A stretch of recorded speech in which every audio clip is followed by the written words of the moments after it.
Hai semua, selamat pagi dan salam sejahtera.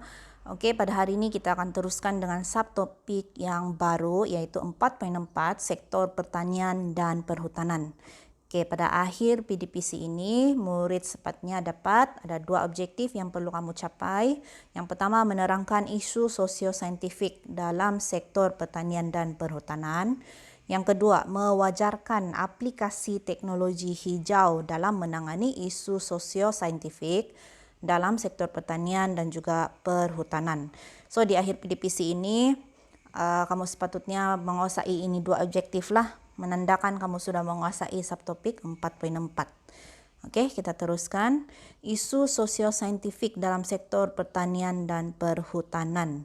Okey, peningkatan kepadatan penduduk serta perubahan taraf hidup semakin moden lah kan kita sekarang.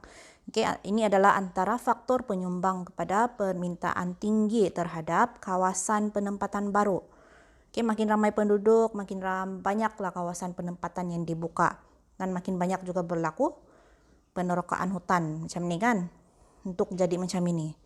Okey, yang kedua, permintaan tinggi terhadap bekalan makanan. Yang ketiga, hubungan laluan pengangkutan juga yang baiklah.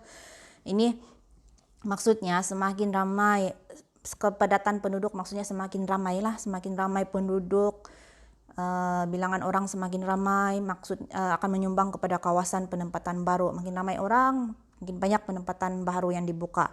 Selain itu, bekalan makanan juga semakin tinggi permintaan dia. Dan untuk disebabkan banyak kawasan penempatan baru yang dibuka, maka laluan pengangkutan juga semakin tinggi permintaan. Jadi berlaku hubungan laluan pengangkutan yang baik. Okey, akan tetapi, kamu tengok sini, sekiranya tidak dikawal dan diselia dengan baik, boleh menyebabkan berlakunya bencana yang dahsyat. Okey, kita teruskan. Kamu tengok gambar ni, dia macam bentuk apa ni? Yes, macam paru-paru kan. Kita lihat di sini, penerokaan hutan yang berleluasa akan mengganggu kitaran gas di bumi. Kitaran gas yang utama melibatkan apa? Oksigen dan karbon dioksida. Ini gas yang kira paling penting lah kan untuk kehidupan di bumi. Hal ini merujuk kepada hutan merupakan peparu bumi. Penukaran gas karbon dioksida kepada oksigen hanya berlaku semasa tumbuhan menjalankan proses fotosintesis. Maksudnya di mana kita dapat sumber oksigen untuk kita bernafas sekarang nih? Daripada tumbuh-tumbuhan. Itu sebab kita sebut dia sebagai peparu bumi. Next. Pembakaran terbuka yang dilakukan oleh para petani di kawasan ladang boleh menyebabkan berlakunya jerebu yang teruk. Jerebu yang teruk dia akan berlaku sekiranya berlaku pembakaran yang sangat besar dan banyak asap terhasil. Boleh menyebabkan jerebu yang teruk lah. Keadaan yang berlarutan ini boleh menjejaskan kualiti udara di seluruh negara dan juga negara jiran. Seterusnya, banyak kawasan hutan dan pokok-pokok balak ditebang bagi pembukaan tanah, sama ada untuk tujuan penempatan atau pertanian. Tetapi jika tidak dikawal dan dibendung dari awal, perkara ini boleh menyebabkan berlakunya kejadian tanah runtuh, banjir besar dan kepupusan flora dan fauna. Apa kaitan pembukaan tanah ni dengan kejadian tanah runtuh? Kita kena faham. Contohlah situasi kan ada tumbuh-tumbuhan di kawasan berbukit. Bila ada, kita lihat juga gambar raja sinilah. Tanah, ada pokok, banyak pokok. Bayangkan kamu berada di kawasan yang berbukit inilah. Bayangkan ini kawasan berbukit lah. Banyak pokok. Pokok-pokok ini apa yang dia buat dengan tanah? Dia menjengkam itu tanah. Melalui apa? Akar dia kan. Akar dia akan menjengkam itu tanah, memberi sokongan kepada tanah. Akan tetapi bila kita berlaku penebangan ataupun pembalakan yang tidak terkawal, semua kawasan yang berbukit itu ditebang pokok dia. Maksudnya itu akar masih mencengkam tanah kah? Tidak kan? tiada sudah akar yang mencengkam tanah, hilang sokongan. Jadi bila berlaku hujan lebat, hujan, dia akan menyebabkan kesusutan jisim itu tanah dan dia akan menyebabkan tanah runtuh. Okey, kamu boleh baca lebih tentang kejadian tanah runtuh, kaitan dia dengan pembalakan hutan di internet lah. Nanti kamu boleh Google lah. Kamu cari lebih lanjut. Yang ini cikgu sudah explain secara ringkas lah. Okey, apa kaitan pembukaan tanah dengan kejadian tanah runtuh? Bila berlaku tanah runtuh, itu yang menyebabkan salah satu kita punya bencana lah, kejadian tanah runtuh. Okey, next. Okey, contohnya kejadian tanah runtuh yang berlaku di Lebuh Raya Kuala Lumpur, Karak pada 11 November 2015. Okey, ini dipercayai berpunca daripada pembalakan yang tidak terkawal di hutan Lipur Lentang. Okey, tengok gambar raja sini. Okey, syukurlah nasib time kejadian ini tiada berlaku kemalangan jiwa lah. Cuma banyak rumah kenderaan yang ditimbus tanah lah. Okey. Sebenarnya di Sabah pun banyak berlaku kan. Okey. Permintaan yang tinggi terhadap perabot serta penggunaan kertas tanpa kawalan menyebabkan penebangan hutan dilakukan dengan berleluasa kerana kertas dan perabot juga berasal daripada pokok. Dan kamu perasan sekarang kita ke arah paperless.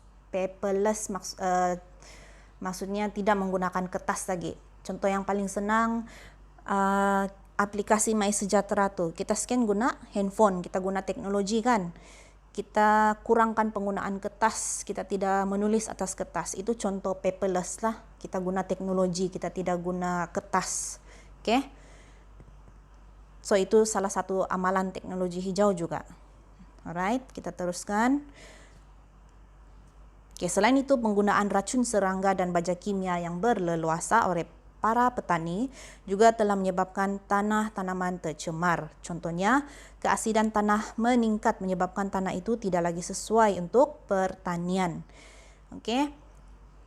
Penggunaan berlebihan racun serangga dan baja kimia ini sebenarnya tidak baguslah, bukan saja untuk kita tapi untuk tanah dan juga ini.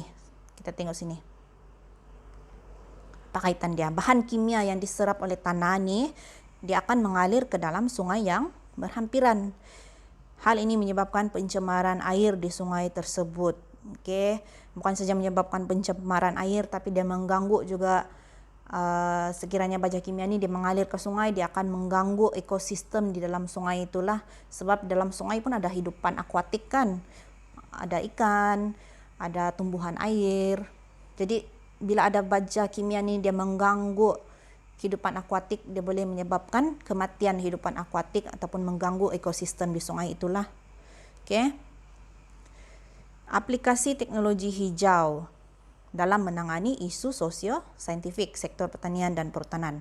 Maksudnya kita menggunakan amalan teknologi hijau yang kita tahu untuk kita kurangkan ataupun kita tangani isu sosio-saintifik dalam sektor pertanian dan perhutanan.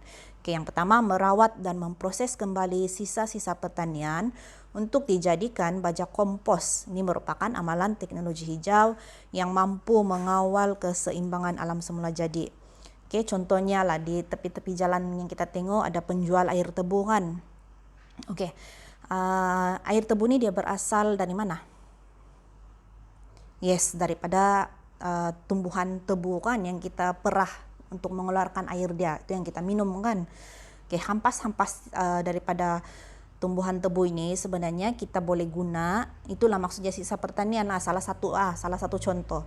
Kita guna balik itu hampas-hampas, kita jadikan dia apa? Baja kompos. Kita menggantikan baja kimia yang digunakan. Kita tukarkan dia kepada baja kompos. Okay? Untuk dijadikan baja dalam pertanian lah. Itu salah satu amalan teknologi hijau sudah. Okay, next. Penanaman semula pokok-pokok boleh membantu mengekalkan spesies yang sedia ada. Okay.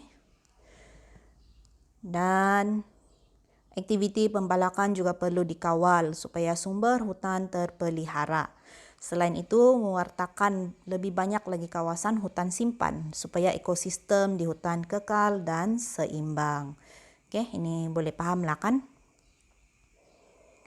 Oke, di dalam buku teks kamu muka surat 64 ada tentang inilah Kejaya Sains, dan mungkin sekiranya ada yang berminat kamu bolehlah ini pekerjaan sebagai ranger hutan. Kita juga sebut dia sebagai peronda di hutan ataupun pengawas hutan lah.